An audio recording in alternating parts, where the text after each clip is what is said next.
Salut tout le monde, on se retrouve pour une vidéo un petit peu en avant-première puisque je vais vous montrer eh bien, The Last Ronin, le tome 2.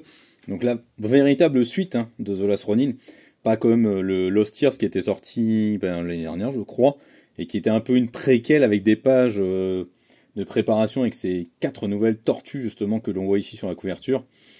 Donc là non, vraiment c'est clairement la suite, ça se passe 10 ans après les événements du premier The Last Ronin. Vous avez une dorure voilà, sur la première de couverture. Le livre respecte la charte graphique habituelle des ouvrages TMNT chez iComics. Et voilà, il y a ce magnifique noir et blanc quand vous ouvrez le bouquin, c'est vraiment très très beau, ça claque sa mère, il faut bien le dire. Et donc on retrouve exactement la même équipe, Tom Waltz, Kevin Eastman, Esao et Isaac Escorza et Ben Bishop au dessin, Ben Bishop s'occupant des flashbacks. Une introduction par Stan Sakai, créateur de Usagi Yojimbo, un pote de Kevin Eastman. Et donc voilà, on est plongé 10 ans après les événements de The Last Ronin. New York est toujours en proie à des vagues de crimes pas possibles.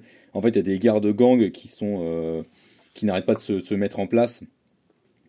Et c'est vraiment le chaos complet. On a Casey, donc la fille de Casey et de April, qui essaye de mettre de l'ordre là-dedans, de faire régner l'ordre. Le problème, c'est que les autorités n'en ont absolument rien à foutre et laissent les gangs en fait se faire la guerre puisque ça les arrange bien finalement. Et donc voilà, c'est The Last Ronin, c'est vraiment cet univers parallèle qui est fun parce qu'il fonctionne à la fois comme épilogue à la série des classiques et à la série de Tom Waltz. C'est toujours assez marrant de voir les clins d'œil que se font l'un et l'autre au niveau du scénar. Et donc on va notamment suivre bien voilà les 4 nouvelles tortues, une sœur et 3 frères, qui chacun sont très différents de ce qu'on connaît habituellement, des tortues beaucoup plus innocentes, avec un poids de l'héritage qui se fait sentir sur leurs épaules. Et clairement c'est ça qui est assez fun à découvrir avec ces personnages-là. Parce que en fait, tous les persos qu'on va suivre dans The Last Ronin 2 ont ce poids de l'héritage, ce poids de la transmission qui pèse sur leurs épaules, qui pèse lourdement sur leurs épaules. Ils ont une forte responsabilité à assumer. Beaucoup de double pages dans The Last Ronin 2, vous voyez. Alors, pas tant de bagarres que ça finalement, c'est ça qui est assez étonnant. C'est que c'est vraiment beaucoup justement sur cette pression qui commence à monter. Et puis la découverte en fait de ces nouvelles tortues. Puisque, eh bien, ce ne sont pas seulement des nouveaux guerriers. Le titre, en fait, The Last Ronin 2, le sous-titre, c'est Réévolution.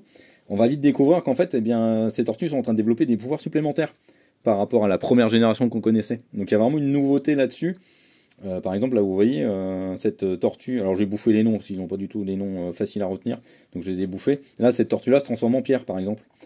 Et donc il y a tout un tas d'éléments qui vont s'amener justement dans cette suite, avec une nouvelle évolution des tortues, avec des pouvoirs qui vont être développés. Donc une découverte vraiment d'un nouvel ensemble, j'ai envie de dire, de choses.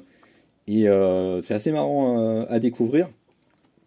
Donc finalement, l'ambiance est assez semblable à ce qu'on connaît des tortues. Toujours ce truc un peu sombre, très très Eastman, et puis un côté un peu fun, et surtout une belle écriture des personnages à chaque fois grâce à Tom Waltz. Ça marche vraiment de fou.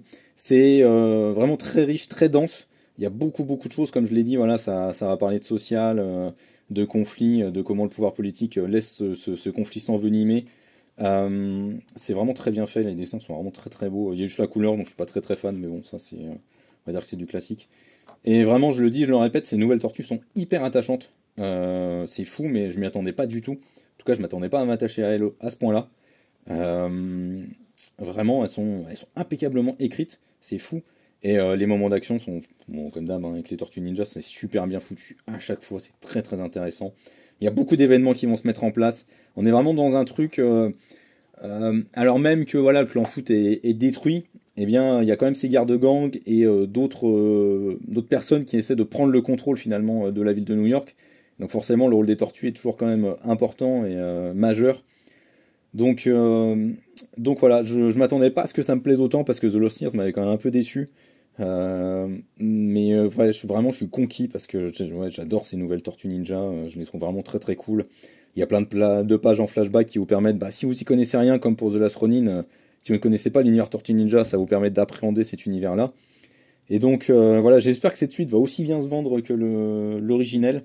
parce qu'elle le mérite vraiment. Ça cherche vraiment à faire évoluer l'univers des Tortues Ninja, les emmener dans une autre direction. En mélangeant les genres, encore une fois, ça va rester vraiment dans la même thématique, dans la même ambiance que le premier The Last Ronin. Mais ça essaye des nouvelles choses, ça fait des tentatives. Et je trouve quand même que c'est vraiment à saluer et à applaudir là-dessus. Voilà, une édition donc, de iComics avec les variantes cover, comme d'hab, hein, le truc assez classique. Il me semble pas qu'il y ait de crayonné, je sais plus. Je vais pas dire de métier, puis surtout je voudrais pas vous spoiler à la fin. Non, c'est ça, on a des galeries de couverture alternatives et puis c'est tout en bonus. Mais bon, il y en a déjà pas mal. Le bouquin est quand même assez épais, vous voyez. On est quand même sur un beau volume. Donc voilà, 30 €, mais c'est un beau volume qui prend du temps à lire, hein. Moi j'ai mis quasiment 2 heures à le lire, donc comme je suis un lecteur plutôt rapide, c'est quand même assez balèze. C'est vraiment dense, fourni. Et bah, c'est super agréable à lire, donc j'ai très très hâte que vous découvriez ça. Moi je l'ai eu en avant-première grâce à iComics, et donc je les remercie très très fortement. Ce sera disponible mercredi prochain, et il faut pas le rater si vous êtes fan de Tortue Ninja, si vous avez adoré le premier opus de The Last Ronin. Vous pouvez le lire sans avoir lu The Lost Years, ça marche très très bien, il n'y a pas de souci là-dessus. Ciao ciao!